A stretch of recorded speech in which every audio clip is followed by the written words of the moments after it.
চব্বিশ পরগনা জেলার একটি প্রধান শহর বারাসাত। এই বারাসাত স্টেশনের সংলগ্ন একটি প্রধান সংযোগ রোড হচ্ছে বারাসাত নিবেদিতা পল্লী রোড। কিন্তু রাস্তার অবস্থা এতটাই খারাপ যে রাস্তা জুড়ে বড় বড় গর্ত, ভাঙাচোরা অংশ, যার ফলে প্রতিদিনই সমস্যায় পড়ছেন স্থানীয় বাসিন্দারা।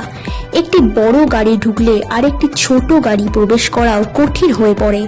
টোটো, বাইক এবং সাধারণ যান চলাচলে প্রায় বাধাগ্রস্ত হয়ে পড়ছে প্রতিদিন। এলাকাবাসীদের অভিযোগ, বহুবার প্রতিশ্রুতি দেওয়া হলেও এই রাস্তা সংস্কারের কাজ শুরু হয়নি। কিছুদূর পর্যন্ত রাস্তা ঠিক হয়ে বন্ধ হয়ে গেছে কাজ। বছরের পর বছর এই সমস্যা বেড়েই চলেছে। এমনকি দুর্নীতিরও অভিযোগ উঠেছে এই কাজকে ঘিরে।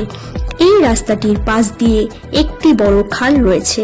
খালটি দীর্ঘদিন ধরে অপরিষ্কার অবস্থায় থাকায় এলাকার আরও সমস্যা সৃষ্টি হয়েছিল।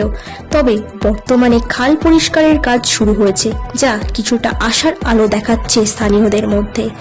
তবে প্রশ্ন থেকেই যাচ্ছে, এবার কি সত্যিই হবে রাস্তার সংস্কার, নাকি আগের মতোই প্রতিশ্রুতিতেই সীমাবদ্ধ থাকবে সবকিছু? নিত্যযাত্রীদের একটাই দাবি, দ্রুত সমাধান এবং স্থায়ী সংস্কার।